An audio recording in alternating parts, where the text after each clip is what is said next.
Yo, what's going on, y'all? What's going on? Welcome back to another episode of the Art of War podcast. Your boy is back, the host, of course, with the most, the Woody man, the Wodester, Dusty Wode, Wody sign, all different types of Wody. Non-Florida Woodies. We know y'all be stealing our style saying Woody. I hear motherfuckers say Hootie Hoo. What you saying, Hootie Hoo? In Tallahassee for country motherfuckers. But welcome back to another episode. I do not know what episode it is, but I would like to get straight into the grits, straight to the mashed potatoes, straight to the steak and taters of things. I like to welcome y'all back. Thank y'all for sticking by your boy. It's been a long and difficult hiatus, not hiatus is a song, a bad one. Welcome back. Um, Thank y'all for listening. This is gonna be all, of course, on all audio platforms and also on my YouTube. So we're gonna rock out with it, and we're gonna start off really with the first topic. My first topic, and I'm gonna title this. I feel like this need a title. This need its own segment. What's the point of having money? What's the point of being rich if you gonna still be a pussy that follows pussy rules, racist rules, right? So the Dallas Cowboys, for as long as we have been alive, seemingly the last 25 years has been the team of coonery and criminals. From crack, cocaine, to 200 pounds of weed in somebody's trunk, Nick Newton, to women beating, every type of domestic or crime, a drug crime you could think of. There's probably a Dallas Cowboys player that has been accused and or convicted of such thing. Recently, we've had the almost like I wouldn't want to call it ironic. It's just a hysterical and hilarious thing when Jerry Jones, a borderline, a halfway borderline racist, as far as like PR wise, right? Like I already know this guy is an actual racist. So, that those things are just facts. But he's been borderline media wise, right? So you got a bunch of black players on your team, so automatically you people think, oh well, he employs black players, he pays them millions of dollars. Racists got their own football team too, right? Toothless motherfuckers in Alabama.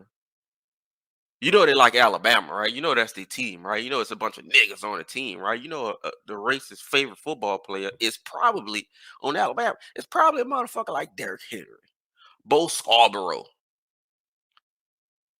which another topic I can get on. It proves that racism is just hilarious. It's just pure stupidity. Because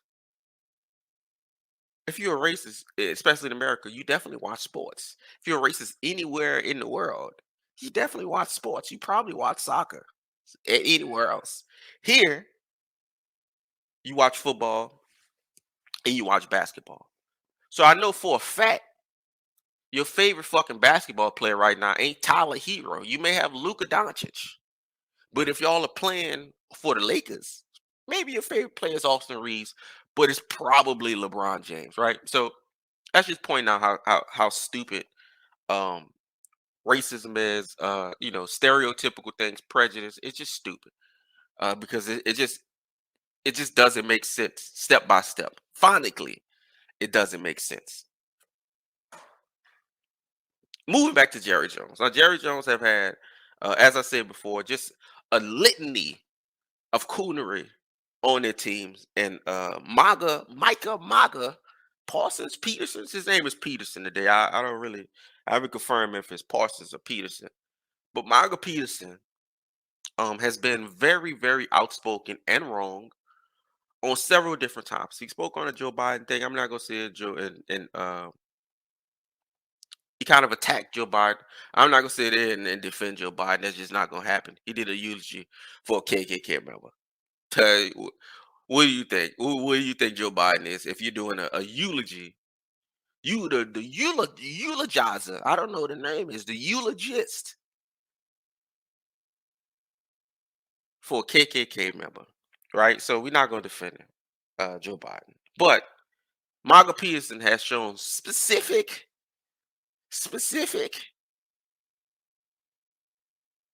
points of just pure ignorance and real MAGA type ignorance, right? We've seen this in the past, specifically with Cowboys players. We've seen this from all types of players and athletes across the world. This is somewhat of a nigga issue. I'm gonna say it's a nigga issue, but white people, non-white people, minorities, y'all gonna be able to feel this. White people, you gonna be able to feel this too, but you ain't gonna be able to feel it in the gut because it's just different. We all grew up different. We all have different experiences. So those experiences are what links us, and um, whether we had the same experience or not, or didn't have the same experiences, those experiences can link us. My point is, what's the point of having money if you never gonna speak out on racism and you never gonna go against the grain if this person is quote unquote your boss? What's the point of being worth 1 million, 2 million, 3 million, 4 million, 10 million, 20 million, 40 million? What's the point of accruing the right word, over $100 million? I'm not saying Margaret Peterson has, I'm saying NFL players has, NBA players. What's the point of accruing over 8 figures of income for putting a ball in the hoop or putting a ball in the end zone, offensive lineman if you block, from working out, being tall and being big motherfuckers is working out. That's your skill. What's the point of having the money? The money comes with power. If you still gonna take bullshit, if you still gonna perpetrate bullshit, so that probably means that that's what you are already.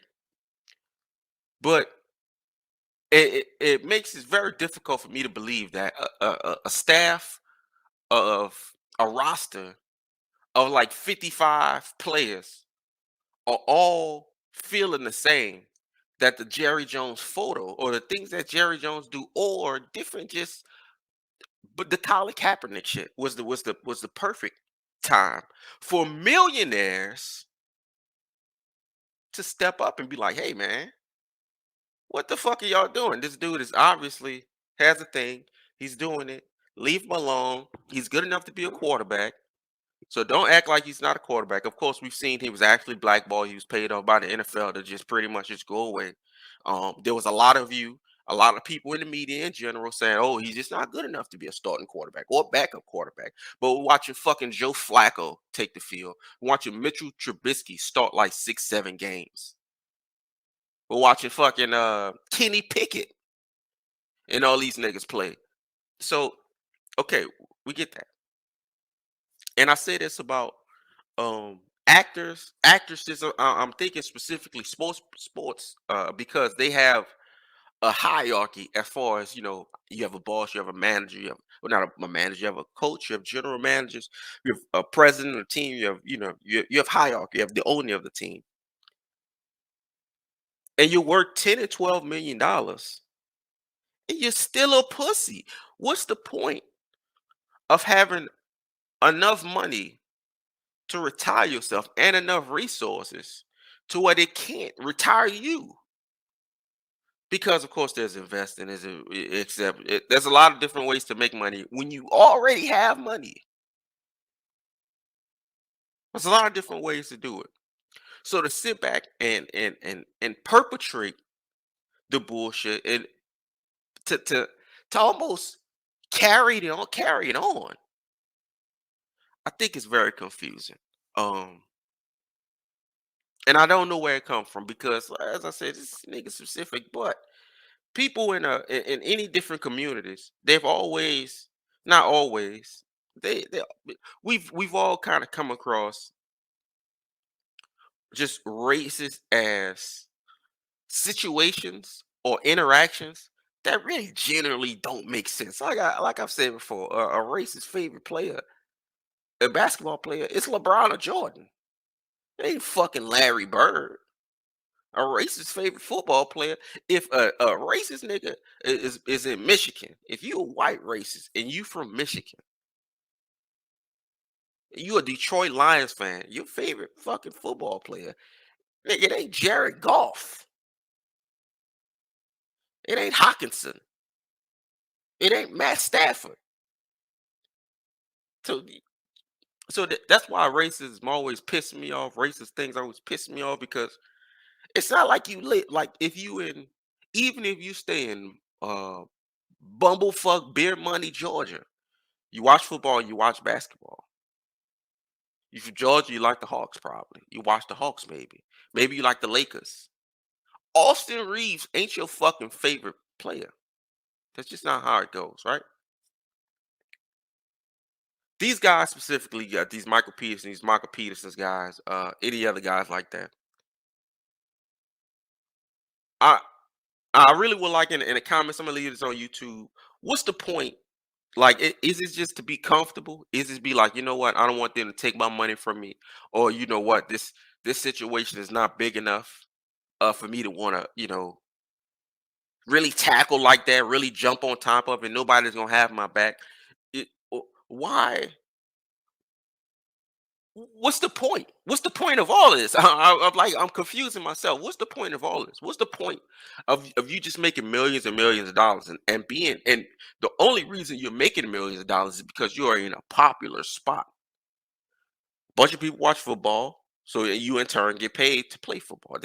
That's how these things work. Or they and well, I was gonna say, are they obligated to speak on it? But you are fucking obligated because you are a person of interest. This is why you get paid this much money. Um, so that's why I'm not a role model thing never worked. Because you're only getting paid that much because of the notoriety that you have.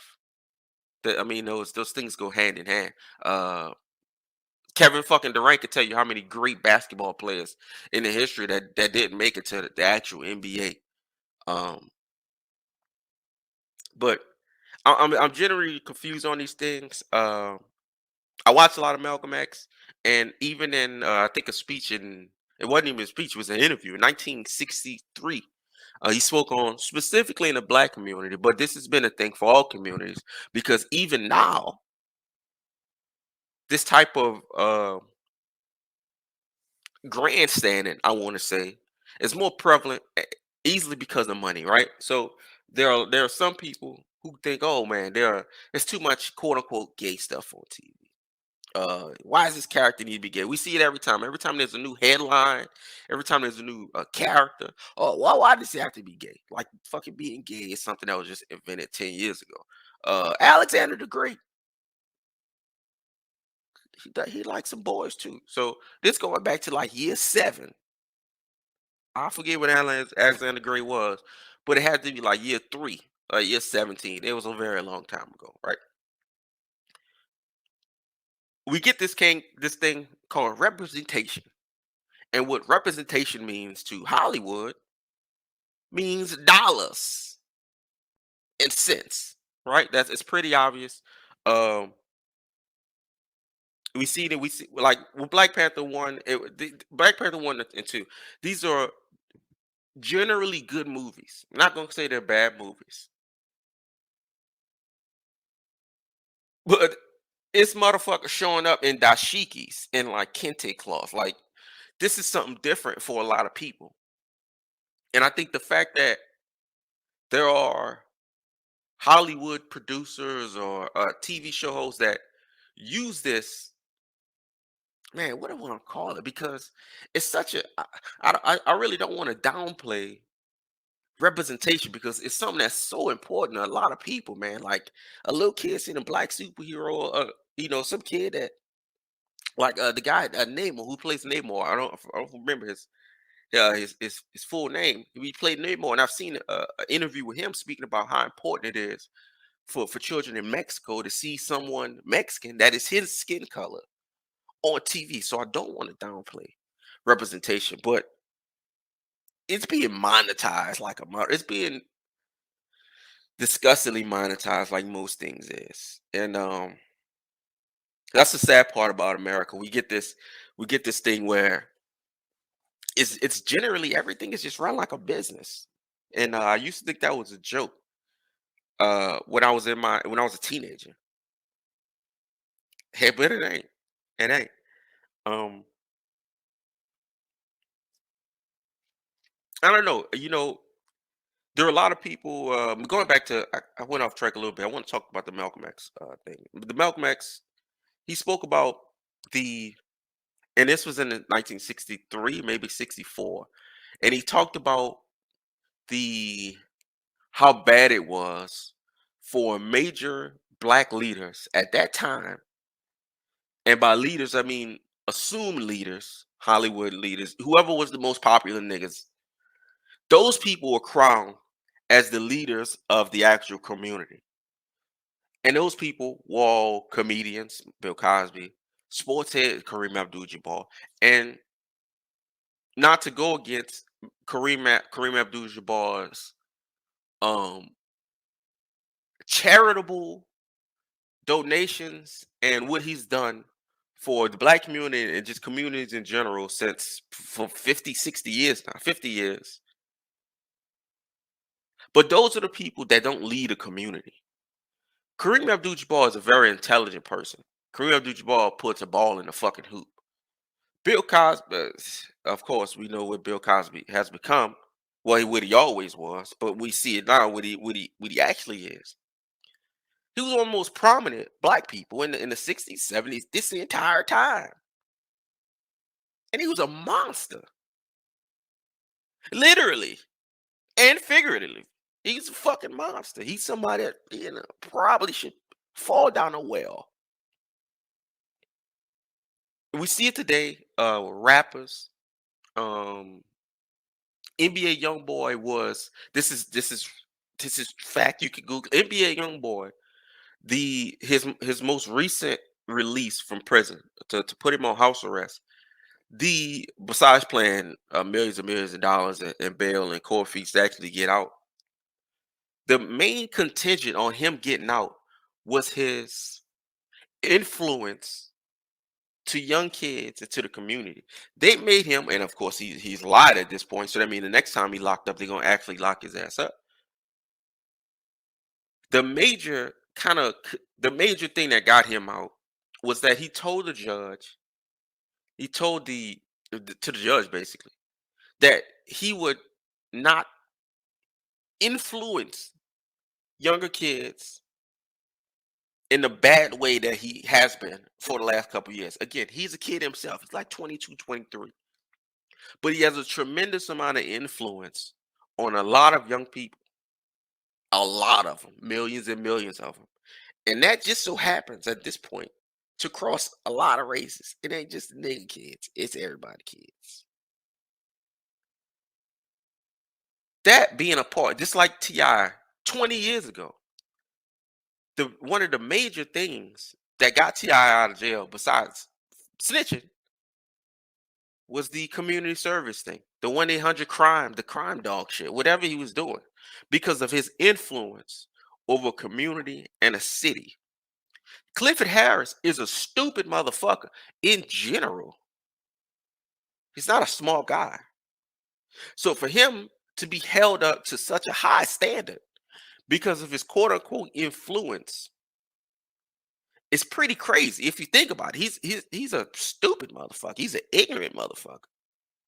So for him to not be in jail for life, pretty much, because of his influence, same thing goes with NBA YoungBoy. It's very, very telling, and it's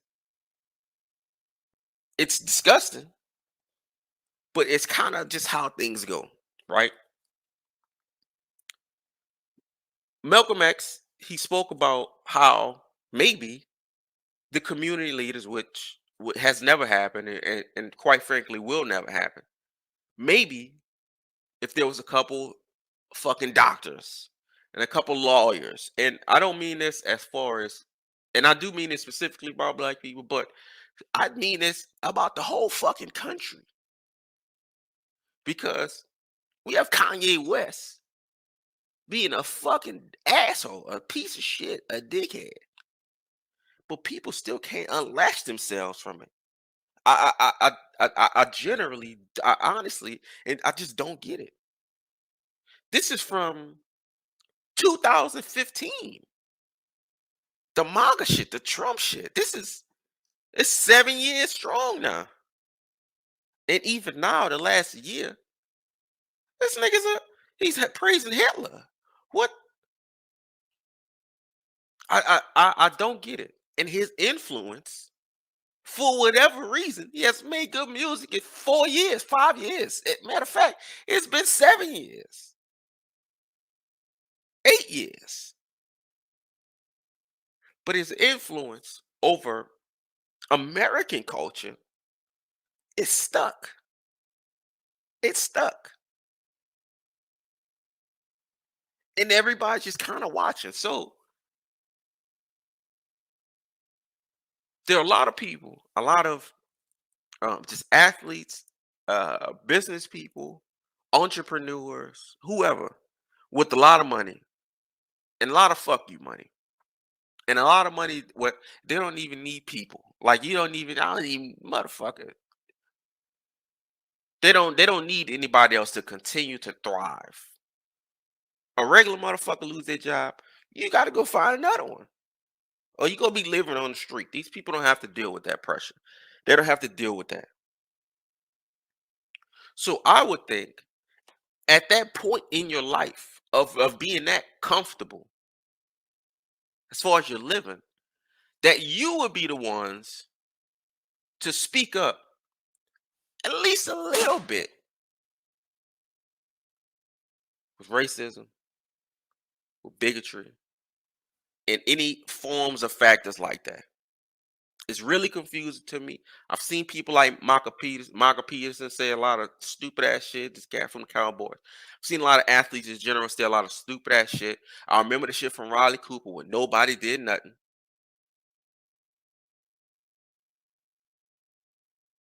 And then the flip side of it, what's the motherfucker from I don't remember, he's a terrible white basketball player last year who lost his shit. He lost his shit. He lost everything. And people are still not like actually speaking up. I just don't get it. I don't understand it. I'm not sure how you can I'm not sure how you can get to the point where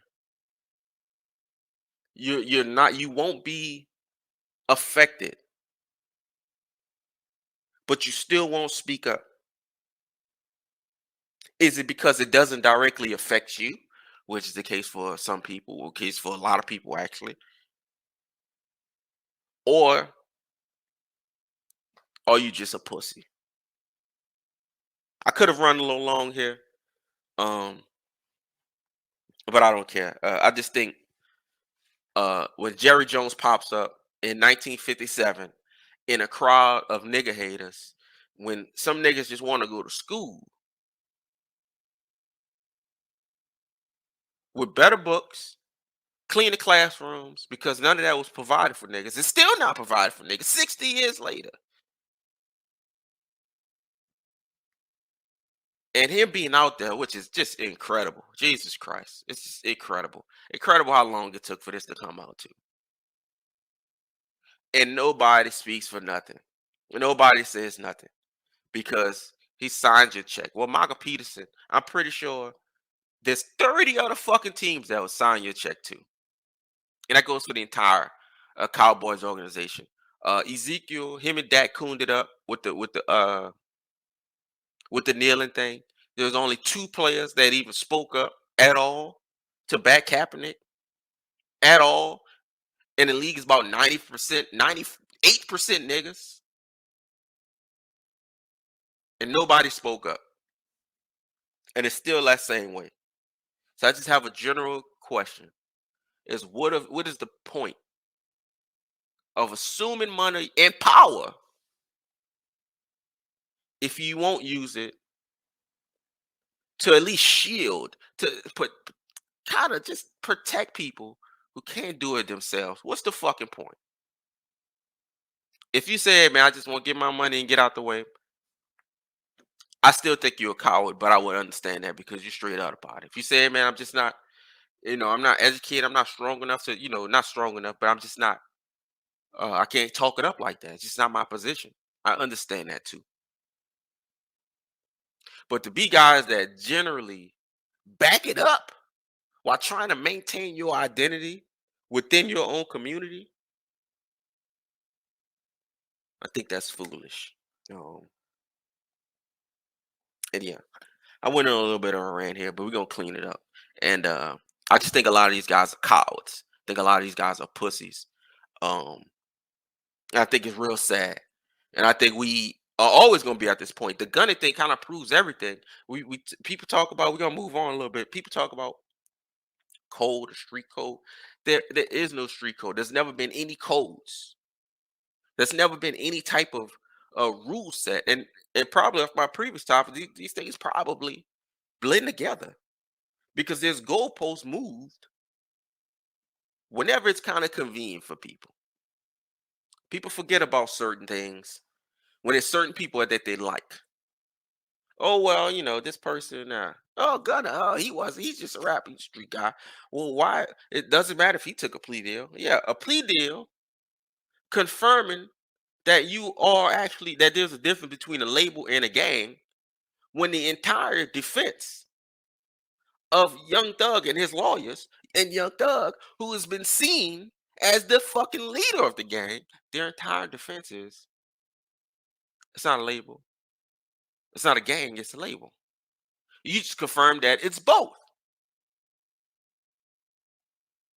Well, how is that Baggy's plea deal? Because you're throwing people under the bus.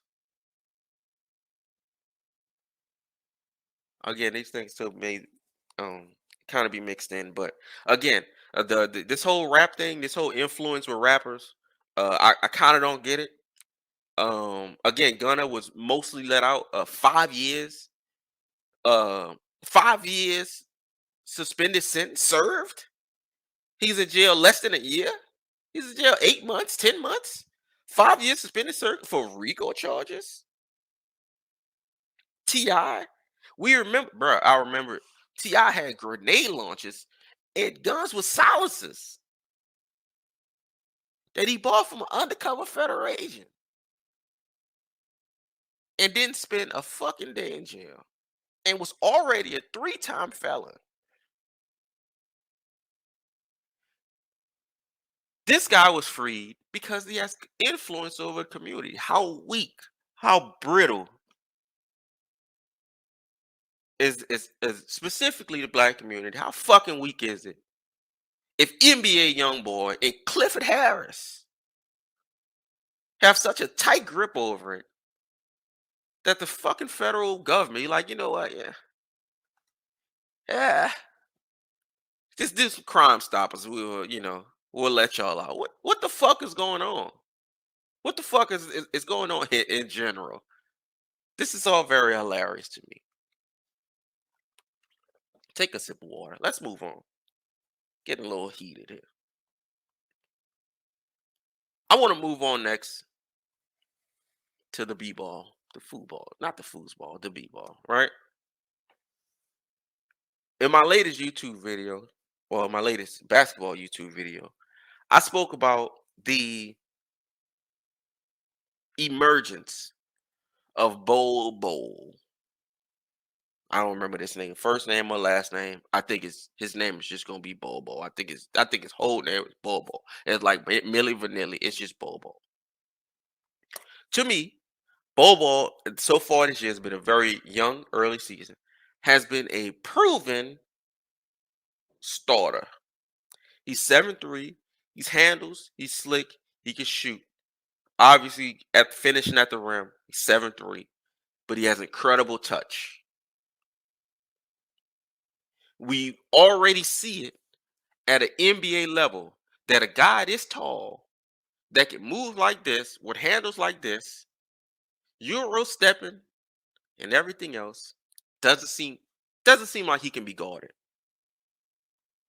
We have about 20 teams, if not more, actively tanking for the Wembanyama cat. I think his last name is Wembanyama. I'm sorry, I'm not gonna look it up. He's a French cat, and he's supposed to be a taller version of Kevin Durant, basically, right? And we have a lot of teams tanking, and a lot of the guys who've played in Europe, who's played with him, who's played against him, have all said the same thing: that he's incredible, he's different level. Giannis has said this. A lot of guys have shared this. I would like to know what is the difference. Let's say by January, by half of the season, January, February, whenever the All Star come up. What is going to be the difference? And Bobo is still doing the same thing. Let's say I think he's averaging like 16 and 12. What is the difference between it? He's not playing big minutes. What's the difference between a proven player after about 45 games versus a would-be NBA phenom? Now, you could say that this Wembanyama cat could be like a previous NBA phenom, probably the best NBA phenom, the guy who's lived up to every single thing. Matter of fact, there's no way. What LeBron has done, you couldn't even, besides 6 rings, getting 7 rings and all that shit he was saying in Miami. Besides that, there you can't even fathom the things LeBron has done and say he would have did going to the finals 8, 10 times straight. There's no way you would have thought he could do any of that when he first came in. So I'm assuming, and again, I don't watch college, I don't watch European sports, but I'm going to assume that most people think of the Wembanyama cat at this level. NBA phenom, he may not be the next LeBron because who can be the next LeBron from start to finish? 18-year-old kid to 38 now, cruising through, busting ass every single step of the way. If he's not going to be that, now I'm trying to think of somebody else that has been a proven player from the jump, and it's been like 7 years within that's in the NBA now.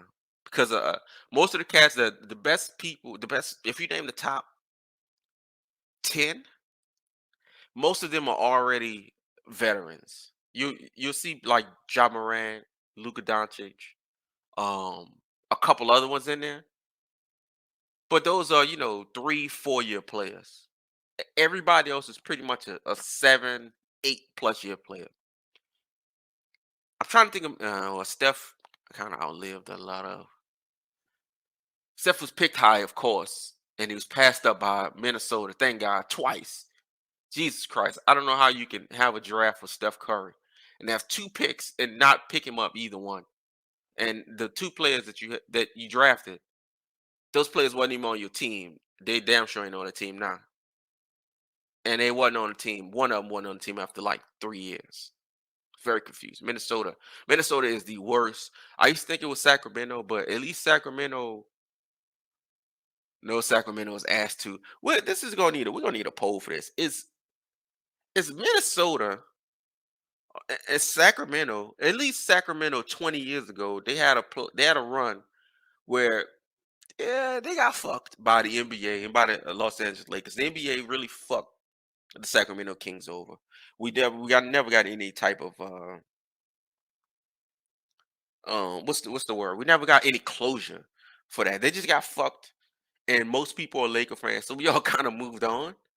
Because like I said, the high majority of the fans are they're fucking Laker fans. I I'm generally just trying to think. I'm thinking about the top 10 players again. I think this year you would say, of course, Embiid. Um, you probably put Zion in the top 10 or 12 players this year. That's another 3, 4 year play. He's been playing incredible this year. Damon's been hurt a lot. Jokic, of course. AD has been playing fantastic. Um, Giannis, if I didn't say Giannis has been playing fantastic, of course. Durant has been playing fantastic, of course. It's just mostly vets. I assume because this is the chance you make when you're drafting. Do y'all think Wembanyama would be better than what John Moran is now? Do you think Wembanyama will be as good as what Luka Doncic is right now? If you don't, just looking at him, if you think he's gonna be the next Kevin Durant, because we've seen this Kevin Durant shit. and his name was Porzingis. And this Porzingis shit was very short lived. It was it's short lived right now. He's averaging 20 and 8, and the Wizards are fucking terrible. So KD is the one that gave him the fucking nickname, the Unicorn. So even KD was fooled by the first year or two of Kristaps Porzingis in the NBA, and he's supposedly knows everything about basketball. Even he was off about the trajectory of Porzingis. What's the difference? And I'm saying Bobo because Bobo has been hooping and these niggas is tall. But if you get the number one pick in the draft,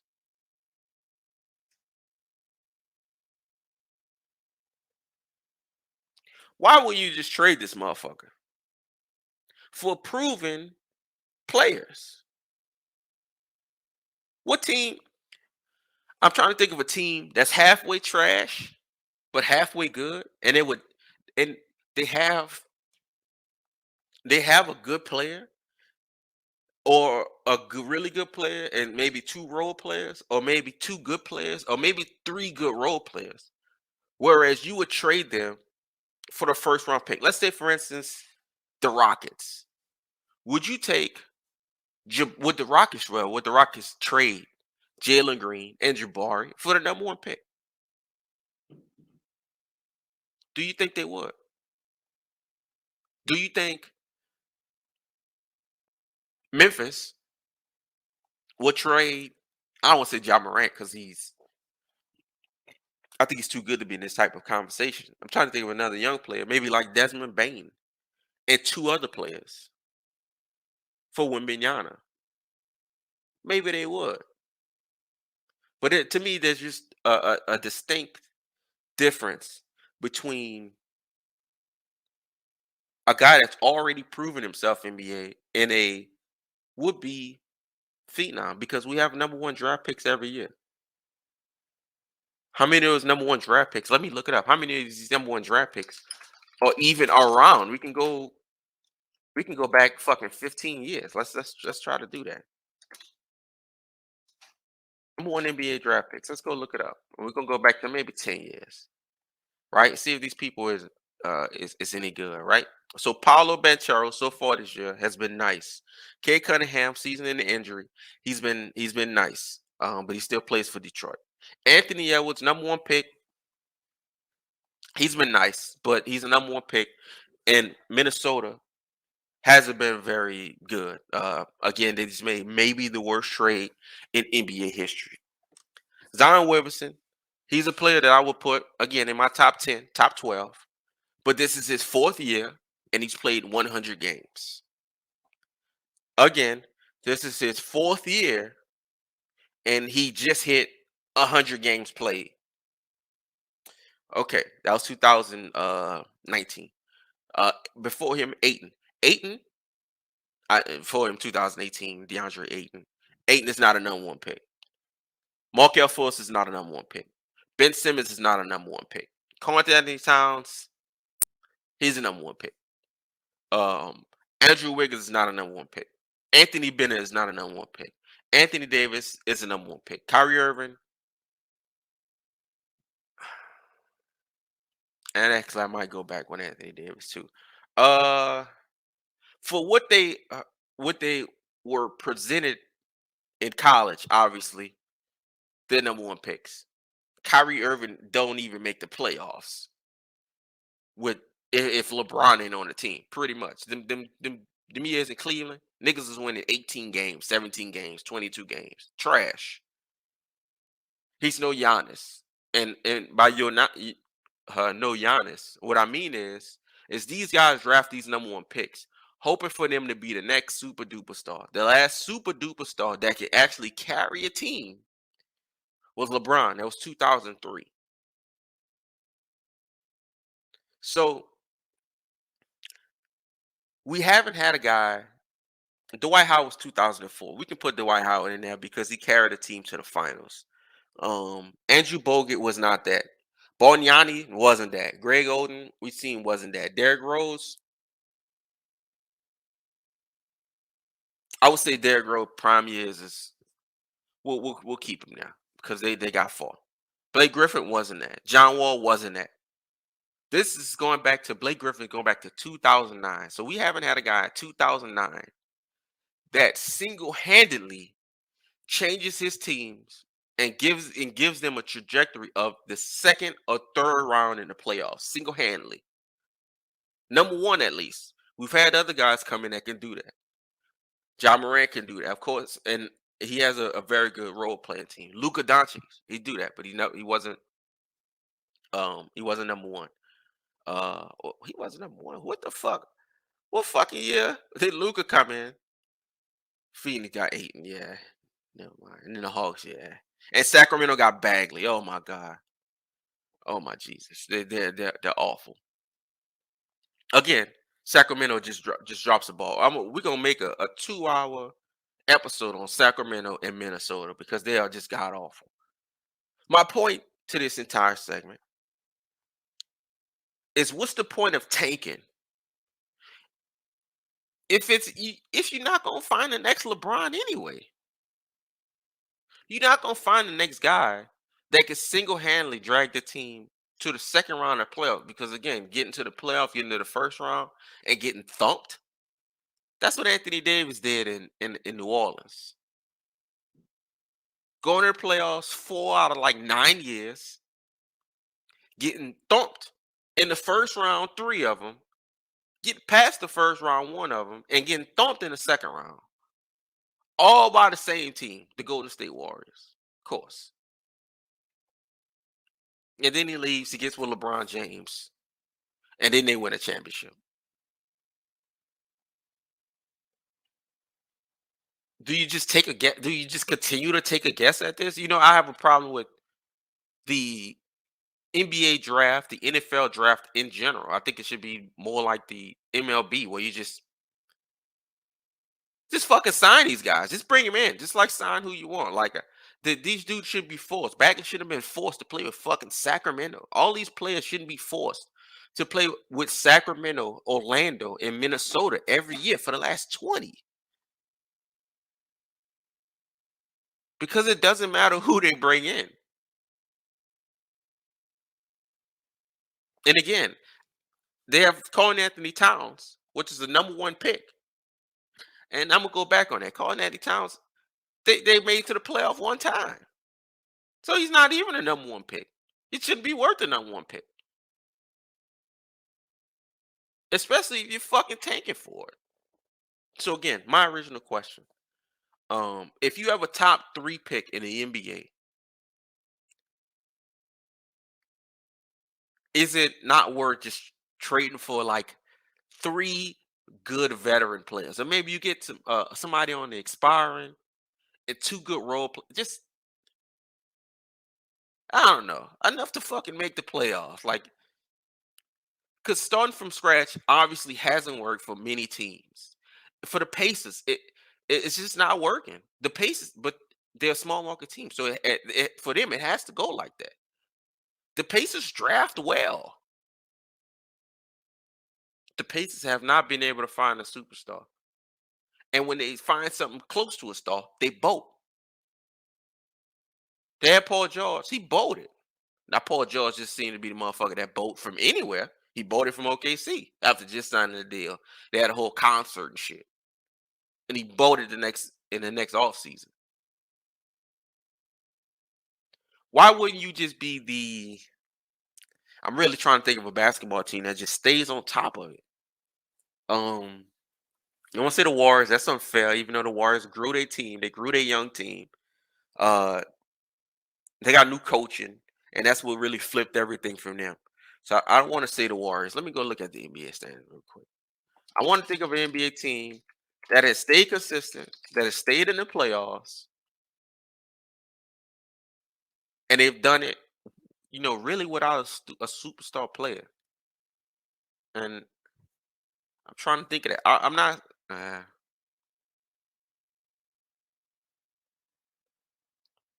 Think of Warriors, Lakers, Rockets. I mean, the Spurs did it for a very long time, but they kind of had Tim Duncan. uh, fuck. I So my theory on how about this? How about trading the top three draft pick for a superstar or high star player that's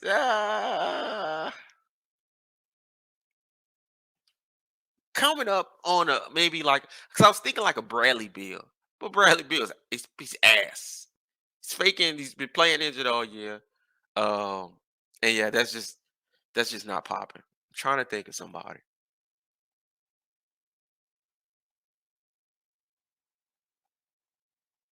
I can't think of nobody. But I guess my idea, because I'm looking at the standings, and like for instance, I see the Eastern Conference standings. Celtics got Tatum, Bucks got Giannis. The Cavs, they have well, the Cavs did what the Cavs are doing it now. They haven't stayed consistent, but they're doing it now. They have Mitchell, who's a very good player, but they drafted young. They got good youngins, and then they traded. Who? How did they get? How did they get Jared Allen? Well, Kyrie, but that's not trading a draft pick. I think y'all get what I'm saying. I know what I'm saying. Is it? Do you trade a top five pick for a superstar or aging superstar or an unhappy superstar or a good role player because there's not many superstars or a star player and two role players that maybe are on expiring or maybe you have teams that are looking to tank and they're looking to get rid of some players. Let's see, like Chicago Bulls. The Chicago Bulls are 11-16 right now. Last year at the beginning of the season, they bought in Vucevic. They bought in DeMar DeRozan. They have Zach Levine. I think he was already there. If you have a top five pick, would you trade that top five pick for DeMar DeRozan? Would you? I would trade it for Vucevic. Would you trade it for DeMar DeRozan? I probably would. I don't know. Um, of course, whatever. Wimbignana. Good luck hooping. Um, but I just think there's been too many, specifically number one draft picks that have not worked. And this is going back for LeBron. Everybody's chasing the next LeBron. This is not going to happen. And I'm really looking at all these number one picks. We already went through it, and none of these cats have brought their teams to the playoffs consistently by themselves. Besides LeBron, now maybe it's unfair to compare Zion, Fultz, damn sure Ben Simmons, Carl Anthony Towns, Anthony Davis, Kyrie Irving, John Wall. Maybe it's unfair to compare them to LeBron James. But one thing, for instance, John Wall has gotten, he got a $50 million contract, so it's really not unfair. Um, and this is the number one draft pick thing in general. We've had everything. Again, I'm looking at randomly 1989. Sacramento Kings got Purvis Ellis as the number one draft pick. And yeah, didn't really work. Our Sacramento and Minnesota are really the worst teams ever. Let me know what y'all think about this. I just think that a lot of guys have taken too many chances at the number one, number two pick. Why not just give that pick up and get two picks and go back and get a nigga at 7 and 11 or get a nigga at 9 and 20 something? Like, this is what scouting is for. This is what it's for. It's about getting the best value. And if you can't get Wembanyama, who just seems to be the number one guy, then why don't you press back and go for a player that have actually proven themselves at the NBA level already. The years put in already. For instance, Carl Anthony Towns right now is on a terrible team, even though they traded like 6 years worth of picks for Rudy Gobert. Would you trade your number four pick for Carl Anthony Towns? I just might. I just might. Um, let's move on. The last thing I want to talk about is I want to talk about a little bit of that MMA, a little bit of that UFC, about a specific situation, and I'll attempt to keep this short with Ariel Hawani. and Patty Pimblett. Patty the Batty Pimblett is a budding star fighter from the UK in the UFC. He's got a lot. He got real popular in the previous promotion called Cage Warriors. He's just an exciting fighter. It looks like he's a real do or die in there, and yeah, he's very popular. Recently, about a week ago, 2 weeks ago, Patty Pimblett decided to attack a journalist named Ariel Hawani. Um, while on his podcast, Patty Pimblett podcast, he had Dana White in front of him. Dana White, in the last 6, 7, 8 years, has been incredibly harsh and hard on Ariel Hawani. This stems from Ariel Hawani leaking the information that Brock Lesnar was returning to the UFC. Um, Dana White and much of the UFC brass has been against Ariel Hawani since then, since he quote unquote ruined the spot or the show. He ruined their surprise, right? Okay. So in I'm not going to compare Ariel Hawani to any other sports journalists because there are not many, and I mean many because the sport isn't as large or wide. There's not as many credible journalists and just hosts and overall things that Ariel Hawani does, and breaking news, and he's not just a Woj, because Woj is mostly known for just breaking news. Ariel Hawani does a lot of interactions with the fighters. Um, I think he talks up the UFC and the sport incredibly. I don't think there is a better person besides Dana White. Dana White can't even talk it up as well as Ariel does. Of course, he gets the credit for promoting it incredibly well. Um, but this has been a long-standing thing, and recently, Patty Pimblett has lost a lot of followers, a lot of fans because he decided to lie, and he decided to lie and say that Ariel Hawani wanted him to not go to paid interviews because he wanted him to just specifically do hair interview, and that was it. We found out, ding, that was a lie. Mari found out that was a lie. Ariel provided the receipts on that, including a voice note from Patty Pimblett calling Ariel and say, "Hey man, I'm gonna be out there, this and this and this. Hey, can we chill out? Can we come hang out there?" Now, the backstory to this is Ariel was having him on the show prior to him even being in the UFC because he thought he was good. He thought it was exciting. Patty was popular in Cage Wars, but Cage Wars, nobody's ever heard of Cage Wars. It's a tiny promotion. So being popular in Cage Wars is really nothing. So Ariel would have him on the show where really he really doesn't have anybody else except UFC or Bellator fighters, mostly UFC fighters. So this is the biggest promotion.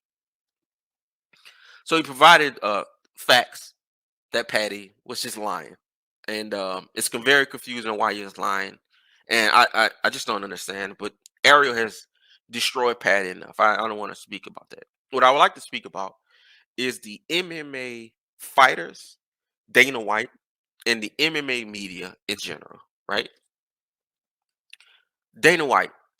Dana White is the most transparent, quote unquote, commissioner of any league that we have.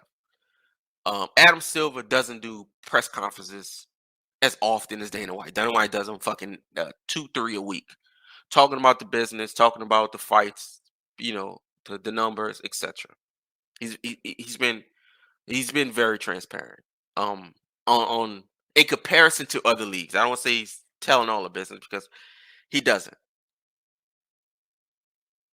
Roger Goodell, I was calling him Robert Goodell. Roger Goodell is also not transparent at all. We barely even see him, and we know how the NFL is just a dirty, filthy league, just like the NBA is. So that's why we don't really hear much, and it's much bigger, much more popular. So that means there's a lot more skeletons, of course. But Dana and the MMA fighters have the same thing in common: is they want media done to them or for them their way. When they want to provide a story, they want it done their way. They don't want sensitive questions or good questions to where the fans or the audience will kind of get to see who they really are. A lot of people will say, Ariel asked, that's a little bit too personal of a question. But that's what draws the fans to you. You know what I'm saying? Like that's what that's how we get this whole idolatry thing in general, but that's what draws people to you. This identity thing, this idea that we could both be two different people from two different parts of the world, but have the same type of experience that we fought through to get to where we are now, even if we still fighting through that. That's what makes things personable. That's why even with Conor McGregor, when he kind of exploded, it was his excitement, but the fact that he talked about being a broke ass Irish nigga on welfare. You know what I mean? His old lady working, he ain't working. They on welfare, and he's trying to work his way up to fight. I never been on welfare. I wish I was lucky enough to get some food stamps right now. Cause I see niggas getting $700 food stamps. Sign me up because I'll sell half of them. But those type of stories are very personable because you see how he's living now. Motherfucker got Lamborghini yachts. But when you see a story back then, you see that it was on welfare. He's eating whatever Irish niggas eat. I think haggis is Scottish, but whatever Irish niggas eat, he's eating the bare minimum of it. Uh, and MMA fighters, they want they want their cake and they want to eat it too. Like they want the easy questions that get them over, that put them at the top. And if you don't ask them those easy questions, if you don't ask the questions I want when you want me to answer them, then it's a problem. And the initial Dana White and Ariel situation was off of some breaking news shit. This is like Adam Silver going at Woj for breaking any news, every news. Woj breaks every dog. Woj breaks signings. Woj is he's typing the draft. He's spoiling the draft and he's leaking draft picks. Well, I have an understanding that Minnesota may take Baloop Bop Badoop Bop. He spoils draft picks. And the NBA don't say nothing. Because it's a huge business. And these things fucking happen.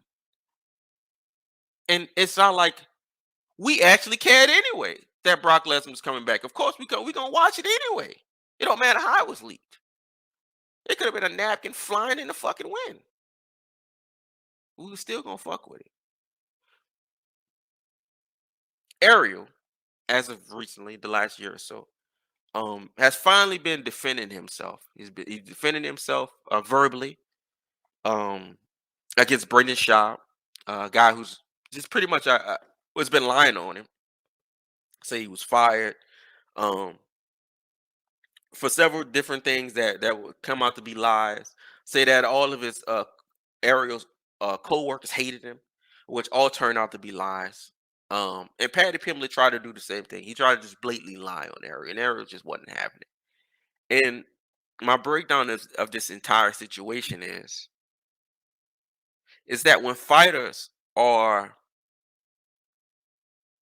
when they are tasked to use their fucking brain, they just can't seem to do it. Now, the easy thing for all of these guys to do is to verbally attack and even threaten Ariel, which Brendan Schaub, which neither one of them would get actual points for. Because even if Ariel wasn't a fucking scrawny pipsqueak, even though he's like 6 feet, he looks like he weighs 110 pounds. Even if that wasn't the case, they're professional fighters. So attacking a journalist and trying to verbally attack them through fighting it comes off corny more than anything because you're a fucking fighter. Of course, you can whip his ass. You're a fighter. You're supposed to whip everybody's ass. Um, I don't know that the UFC, like the UFC, is growing and growing. Right, it's on ESPN now. The production is still terrible. There are still minutes and minutes of the UFC production where the screen doesn't match the audio, or John Anik is talking and then it bleh, bleh, and then fucking Megan O'Leary is talking from something she said 7 minutes ago, and it's just playing again while John Anik is talking. They did it last week. It was going back and forth. So they just don't get it as far as being cheap as shit.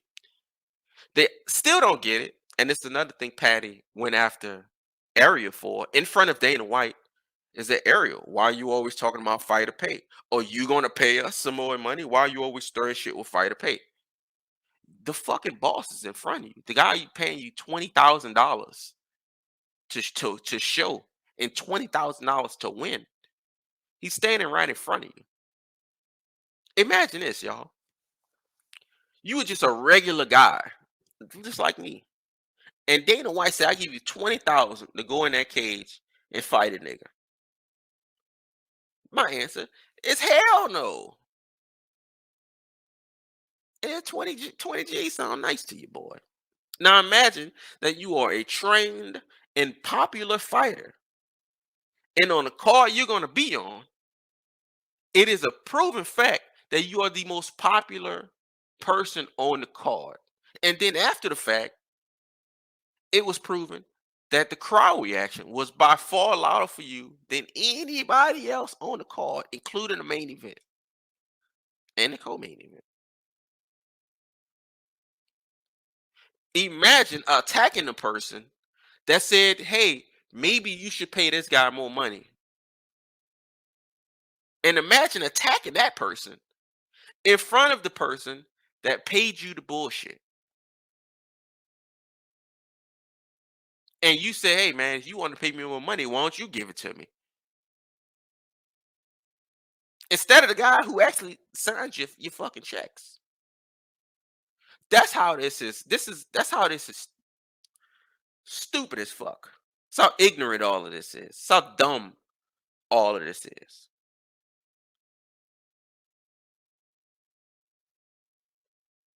So my advice to UFC, MMA media, step up. Start talking. Stop stop dick riding Dana White. I know he's the guy. He's the guy. But you don't have to answer and ask pussy questions. And there's a difference between invasive questions and good questions. Ask good questions. You should be getting more out of Dana White. You should be getting more out of out of the fighters. They're just saying, "Oh yeah, he's paying them 15 and 15 to go out there and take a fucking ass whipping." We see motherfuckers get their eyeball beat out for 30 and 30.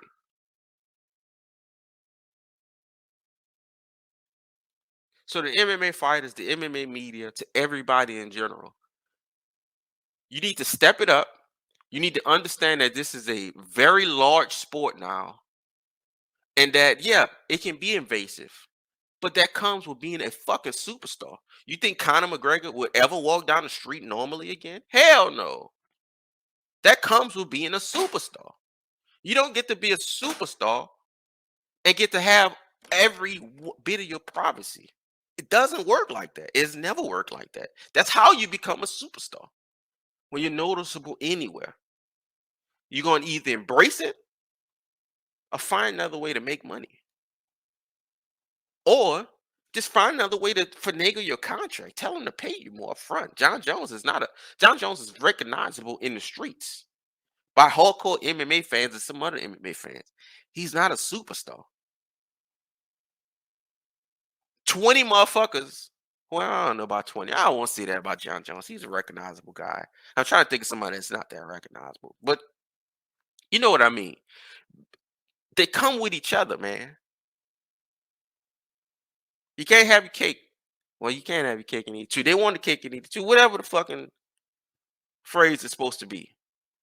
It's time to man up. It's time to grow up. You want the fame, you want the money, you're gonna lose a little bit of privacy doing that. Conor McGregor will you always everybody wants to be Conor McGregor. Everybody wants the money. Everybody brings him up all the time. Ask him how a normal day for him is. Ask him if he can go outside. Ask him if we know if he go outside, it's gonna be an absolute fucking car wreck. The answer is yes. So step it up. The media, Dana White is gonna do what he fucking does anyway. Patty Pimblett, I don't care. MMA media, stepping up. MMA fighters, step it up. You have to choose. You have to choose. You want to be Conor McGregor? You're gonna lose privacy. Or you just want Conor McGregor money without the losing your privacy because those things just won't happen. I'm sorry. Uh, Thank y'all for listening. Thank y'all for watching. It's going up on the YouTubes. We're back at another episode. We'll be back very soon with another one. And I'll holler.